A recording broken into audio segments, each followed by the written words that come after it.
ጆርዳን ያላችሁ ሰላም ለእናንተ ይሁን። ፕሊስ ብዙ አላወራም። ይህም ቪዲዮ እስከ መጨረሻው ስሙና ሼር አድርጉ ፕሊስ ብያቸዋለሁ።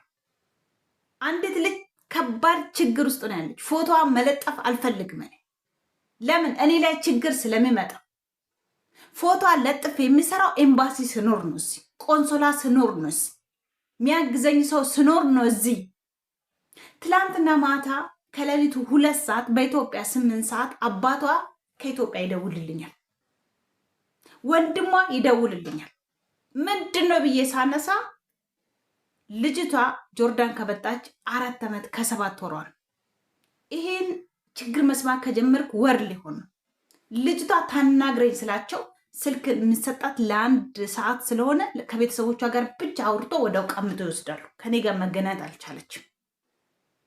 ስለዚህ እቺ ልጅ ችግሩ ምንድነው? ቀራማ ውስጥ ነው ያለችው። መጀመሪያ 2 ዓመት የሰራችበት ቤት ወደ ቢሮ መልሷት፣ ከዛ በኋላ ቢሮ 2 ዓመት ሰው ቤት አሰርቷት፣ እዛ ቤት የቃማ ሳያሰሩላት ወደ ቢሮ መለሷት። የቀራማ ውስጥ ገባች። አሁን 7 ወር ሙሉ ቢሮ እያሰቃያት ነው። 1 ወር 1 ቤት፣ 1 ወር 2 ቤት። ብርቱካን አበበ ትባላለች። ፎቶ መለጠፍ አልፈልግም፣ ምክንያቱም እኔ ላይ ችግር ይደርሳል። ለምድሮ ችግር ኤምባሲ ብኖር ቆንሶላ ብኖር ወደ ቆንሶላ ደውላለሁ፣ ወደ ኤምባሲ ደውላለሁ፣ ወደ የት ደውላለሁ? የሰው ችግር መስማት ቸግሮኛል። ትልቁ የጆርዳን ችግር ስለ ጌታ ፍቅር ብዬ መጨረሻ ቪዲዮ ልስራ። ከኔ ጋር ጌታ ኢየሱስ አለ፣ በእኔ ላይ እግዚአብሔር ኃይል አለ። በምን ኃይል ነው የምትሰሩ ምናምን ለምትሉት የእግዚአብሔር ኃይል ከኔ ጋር አለ። እኔ የሚሰራው እስካሁን በእግዚአብሔር ኃይል ነው። ደግሞ የእግዚአብሔር ኃይል ከምድራዊ ሕግ ሁሉ በላይ እኔ አምናለሁ። ንንገራችሁ፣ ይኸውላችሁ፣ አንደኛ የቃማ ነው፣ 2ኛ ፓስፖርት ነው፣ 3ኛ ደሞዝ አይከፍሉም፣ ይማታሉ፣ ጆርዳን ነገር ይደፍራሉ። ራብ የጆርዳን አሰሪ ከ195% የቃማ አያሰራም። ልጆቹን ቀራማ ውስጥ እያስገባ ቀራማው ሲቆለልባቸው ቀራማ 3 ዲናር ነው በአንድ ቀን እዚህ ሀገር ከነቅጣቱ። የ2 ዓመት 2000 ምናምን ጄዲ በእነሱ ብር በጣም ትልቅ ነው። አብዛኞቹ ድሃ ናቸው። ስለዚህ አይከፍሉም። ከዛ ልጆቹ አለማሳፈር ቢሮ ይመልሳሉ። ቢሮ ደግሞ ከአሰሪዎች ጋር ተስማምቶ ልጆቹን እያሰቃዩ ነው። ለማን አቤት በሉ? ለማን? ብዙ ጊዜ እኔ ፎሎ ሲሰራ ጆርዳን ኤምባሲ የለም ስል ጓደኞች ጭምር መታችሁ ሰባበራችሁ። ማን ይሰማሻል? ጆርዳን እንደዚህ ነች፣ ይሄ በመንግስት ደረጃ ነው። ይሄ እናንተ ጆርዳን ማሰው ነው ያለው። ወታችሁ ብትጮው አቤት ብትሉ ለምን አይሰማንም? መንግስት አይፈልገንም እንደኛ። እሺ አሁን ጦርነት ተከፈተ። የኢትዮጵያኖች ከጆርዳን ይውጡ ቢባሉ ልጆች እንዴት ነው የሚወጡ? ፓስፖርታችሁ እንዳለ ኤክስፓየርድ ነው። ኦኬ የኢትዮጵያ ኤርላይንስ ቀጥታ ጆርዳን የማይወጣ ከሆነ የኢትዮጵያ ኤርላይንስ እንደሆነ በትንሽዬ ምክንያት ነው በረራ የሚያቋርጠው። ኦኬ በሌላ ፕሌን ወይም በትራንዚት ከዚህ ሀገር ለማውጣት ፓስፖርታቸው ኤክስፓየርድ ነው። እኔ ነኝ ባለፈው እያው የማመልከው አምላክ ምስክር፣ ጆርዳን ውስጥ የምትኖሩ በውጭ የምትሰሩ የአማኞች ጭምር ጌታ ኢየሱስ ይጠይቃቸዋል። ስለ ጆርዳን ምድር የተመቻቸ ቦታ ተቀምጣችሁ እግዚአብሔር የተመቻቸ ቦታ አስቀምጧችሁ ለወገኖቻችሁ የማትጮው ወዳዳሩላ እግዚአብሔር ይጠይቅሻል ነው የምልሽ። ለአንቺ ስለተመቸሽ ለእህትሽ የማትጠይቅ፣ ለአንተ ስለተመቸ ለወንድም ለእህት ለማትጠይቅ ለምን አይኖ ለምን እንደማትጠይቆ ችግራችሁንም አውቃለሁ ከሚገባ። የማስፈራራት ዛቻ በተጠላለፈ ናህል ስንቄ እውቀት የላትም። ጌታ ምስክሬ፣ ያሰባችሁትን በልባችሁ አውቃለሁ። የማውቀው በእግዚአብሔር ያው ኃይል ነው። የማውቀው በመንፈስ ቅዱስ መረዳት ነው እንጂ በምድራዊ እውቀት አይደለም። እኔ ቀጥተኛ መንገድ ላይ እስከሆንኩ ድረስ የሰራዊት ጌታ ከኔ ጋር እንዳለ አስመሰክሯል። ወደፊትም ከኔ ጋር ነው። አይዟችሁ። ሎኬሽን ጠይቆኛላችሁ። እኔን ለመጠቆም እኔን እንትን ለማለት ያልጠመዳችሁ ሴራ የለም።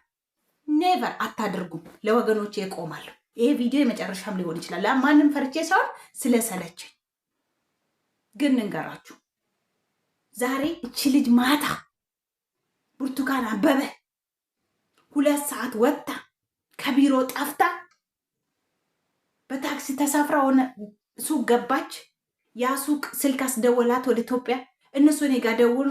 እኔ ጋር ስትደውል ሰው መጀመሪያ ፈርታ ወደምትሄድ ቦታ ስትጣ መልሳ የቢሮ ስልክ ሰጥታቸው ወደ ቢሮ ደውሉ። መጥቶ ቀጥቅጦ ጠፍጥፎ መሬት ላይ እየጎተተ ወሰዳት። ስልኳም ተዘጋ። ትሙት ትኑር የምታወቀው ነገር የለም። ይህን እየሰማው እንቅልፍ እንዴት ውሰደኝ? እንደዚሁ ነው ቁጭ ብዬ ያደርኩት።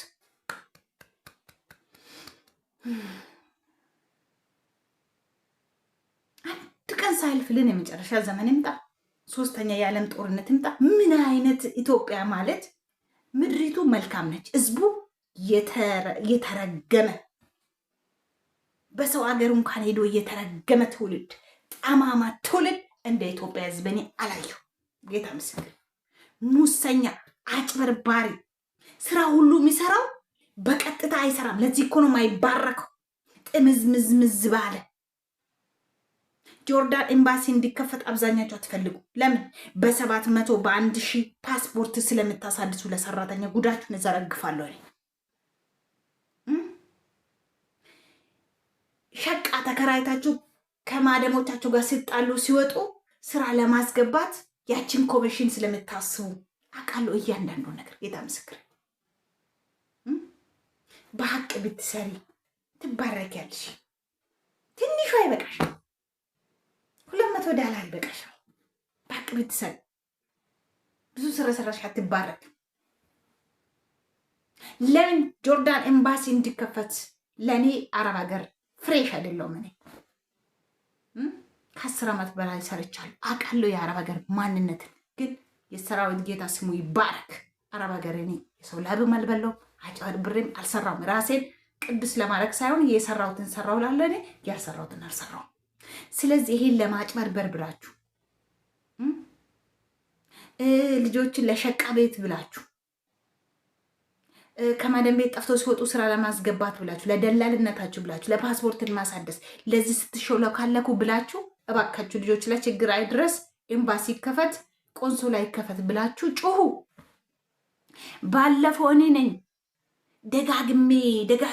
ደጋግሜ ደሞዝ እንደሚከፈላት ልጅ ደጋግሜ ሰርቼ ስንት ልጆች ፓስፖርት አሳድሷል። ስንት ልጆች አሁን እየጠበቁ ነው። እንደዚህ ስልኬ ላይ የስንት ህዝብ ከሺህ ምናምን በላይ ፓስፖርት የሚፈልግ ሰው ይደውልልኛል። ተከፍሎኝ ነው። እስቲ ለስንቅ አንድ ድንብላ እንዴት ንስ ዲናር ከፈልኩ የምን ሰው ይምጣ። አልተከፈለኝም፣ አልፈልግም። የራሴን ያበላኛል ጌታ፣ የራሴን ይባርክልኝ። ገባችሁ? እንጩ ስላችሁ ፎሎ ፍለጋ ነው። አታርጉኝ። ፎሎ አንሶ ሄድንም ከፈለጋችሁ ምን ይሰራልኛል? ለያን ፎሎ ብታርጉኝ ለራሳችሁ ነው። ገባችሁ አይደል? ፎሎ እኮ በማስታወቂያ ምናምን ሰራችሁ ቲክታከር ለመሆን ፌመስ ለመሆን አይደል? 1 ሚሊዮን ፎሎወር መግዛት ይችላሉ። የናዝሬቱ ኢየሱስ ነው የምላችሁ። 1 ሚሊዮን ፎሎወር መግዛት ይችላሉ። በጣም ብዙ ፎሎወር ያላችሁ ጓደኞች ያላችሁ ይሰጡኛል። ስጡኝ ብላችሁ 100,000 200,000 ፎሎወር ያለ ሰው ይሰጡኛል። ያ አይደለም። እኔ ኤምባሲ ይከፈት፣ ቆንሶላ ይከፈት። አሁን እሺ ጦር መጣ። አርቃችሁ አስቡ። ወደ ነገር አርቃችሁ አስቡ። እንዲህ የጠበበ ነገር ነው። ሁልጊዜ በሀገር ቤት ሙሰኛ፣ አጨበርባሪ እንደ እባብ እንዲህ ነው የሚሄደው። እርስ በርስ ጴንጤው ይገፋፋል፣ ሙስሊሙ ይገፋፋል፣ ኦርቶዶክሱ ይገፋፋል። ምንድነው መገፋፋት? ምንድነው መገፋፋት? ትታችሁ ለምትሄዱ ያው ምንም ያህል ፎቅ እየፈረሰ ዘመኑ ራሱ አልቋል። አትገፋፉ። ጥላችሁ ለምትሄዱ ነገር በምድር መልካም ነገር ስሩ፣ በሰማይ መልካም ነገር እንዲጠብቃችሁ። እባካችሁ እባካችሁ፣ ጠማማ ትውልድ ተመለሱ።